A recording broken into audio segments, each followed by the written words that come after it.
Ini adalah hal pertama yang penting sekali, bagaimana kita bisa mencetak ya dan menciptakan petani itu sebagai pebisnis, ya bukan sekedar petani biasa. Ya, nah mengelola hasil pertanian itu ada beberapa poin yang memang harus dipikirkan oleh petani, ya kan? Dan kita ajak mereka mikirkan ini, ya karena kalau petani kita selama ini selalu seperti yang saya sampaikan tadi, mereka tidak pernah mau memikirkan hal ini. Yang pertama, ya tadi karena mindset yang salah, mereka selalu berpikir bahwa lahan pertanian kita subur kok. Ya apapun yang ditanam itu pasti akan tumbuh bagus. Itu kan mindset petani kita. Ya kan, sehingga akhirnya mereka tidak betul-betul waspada dengan pengolahan lahan yang tepat pra penanaman. Ya. Nah, apa itu cara pengolahan lahan yang tepat pra penanaman atau sebelum penanaman? Ya itu ada beberapa hal, ya, dan beberapa hal ini adalah hal penting. Ya, misalnya adalah mengecek kadar pH tanah, kemudian mengecek pengairannya atau sumber air yang digunakan. Kemudian yang ketiga, mengecek cara pembajakan tanahnya dan sebagainya. Ya, nah, ternyata petani kita selama ini kan tidak mau berpikir itu. Karena mindset mereka salah seperti yang saya sampaikan di depan tadi. Mereka berpikir bahwa tanah Indonesia ini semuanya subur. Ya, apapun ditanam pasti jadi. Nah, itu pikiran yang salah. Seperti yang saya sampaikan tadi, ternyata tanah pertanian kita tuh hanya 30% saja yang subur. Dan dari 30% yang subur saat ini sudah mengalami degradasi ketidaksuburan 72%. Ya, karena yang namanya penggunaan pupuk kimia. Nah, sehingga mindset petani yang mengatakan bahwa apapun ditanam pasti bagus itu tidak benar, gitu kan. Perlu yang namanya pemahaman terhadap pengolahan lahan yang tepat, ya kan. Nah, ini petani kita sayangnya mereka nggak punya ilmunya, sahabat sekalian, ya sahabat pengusaha sekalian, ya. Nah, oleh sebab itulah kita di AWM Starlife, ya kami bersama-sama sekali lagi bekerja sama dengan banyak sekali stakeholder untuk memberikan edukasi mengenai hal ini. Ya, dalam program-program yang kami miliki. Jadi AWM Starlife ini kami tidak hanya menyediakan sebuah produk untuk solusi, bukan. Ya, AWM Starlife ini bicara mengenai solusi, ya bicara mengenai edukasi. Ya kan, makanya saya ingin sekali kepada Anda semua para sahabat pengusaha seluruh Indonesia, kita bekerja bersama untuk memberikan edukasi yang tepat ini kepada para petani kita. Ya, nah malam hari ini saya tentunya tidak bisa bahas bagaimana strategi pengolahan lahan yang tepat pra penanaman. Karena tentunya para petani harus betul-betul ikut dalam program kita agar mereka bisa mendapatkan cara pengolahan lahan yang tepat.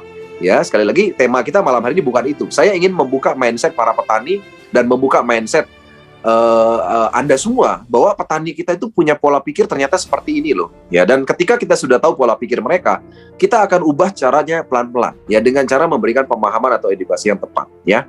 Nah, yang kedua, ternyata petani kita juga nggak pernah memilih bibit yang tepat. Jadi mereka mau nanam apa? Seperti yang saya bilang tadi, mereka itu ikut-ikutan. Ya, ketika dia lihat tetangganya nanam jagung bagus gitu ya, akhirnya saya ikut dong, kamu beli bibit di mana? Akhirnya ikut beli bibit yang sama. Ya, padahal kondisinya bisa berbeda.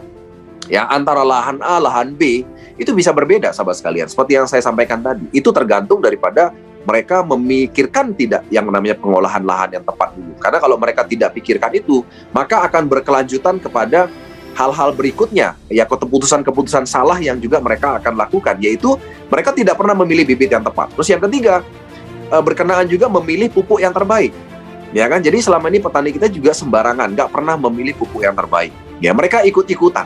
Ya, ketika dilihat di sana bagus, ya udah ikut bagus, ya kan? Ikut seperti itu, ya. Kemudian juga mereka juga tidak pernah merencanakan atau memilih teknologi dan strategi proses penanaman hingga panen apa yang akan mereka terapkan nanti sampai panen. Ya, jadi biasanya nggak pernah dipikirkan di awal. Biasanya adalah ya udah berjalan aja apa adanya. Nanti begitu sudah berjalan baru dilakukan. Ya kan, contoh sederhana saja. Ya kan, ada beberapa petani kita yang saat ini sebenarnya sudah bisa mulai menggunakan yang namanya teknologi pertanian dalam mengelola lahan pertanian. Ya kan, misalnya ada yang udah mulai nih yang canggih-canggih pakai drone untuk melakukan penyemprotan tanaman.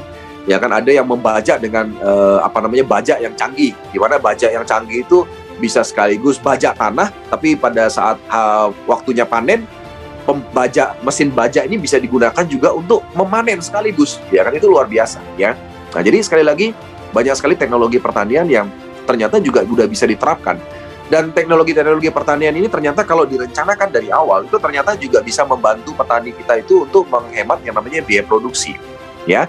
Nah, hal kelima yang terpenting dalam kaitannya mengelola hasil pertanian, menentukan kerjasama penjualan hasil pertanian. Jadi banyak petani kita itu, rekan-rekan sekalian, sahabat pengusaha, mereka itu nggak pernah berpikir, nanti kalau saya misalnya nanam tanaman A, nanti saya mau jualnya kemana ya? Nggak tahu mereka belum pikirin. Jadi mereka pikirin biasanya nanti baru setelah panen baru dipikirin. Dan akhirnya kalau sudah seperti itu, biasanya mereka akan terjebak dengan tengkulak. Karena tengkulak itu strateginya pinter. Jadi mereka itu langsung datang ke lahan pertanian.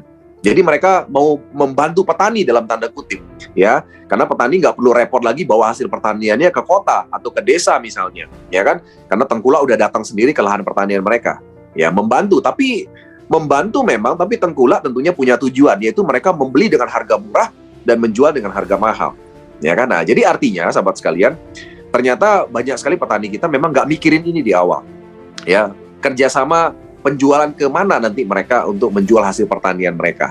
Jadi artinya begini, intinya begini, sebelum mulai penanaman bibit, ya kan, maka sebaiknya petani itu mikirin dulu, kira-kira mau ditanam apa di tanah yang seperti mereka miliki saat ini, ya kan, kira-kira mau nanam apa, kira-kira pakai pupuk apa, kira-kira teknologinya nanti bagaimana sampai panen, ya, kemudian kira-kira nanti yang beli siapa nih hasil pertanian saya.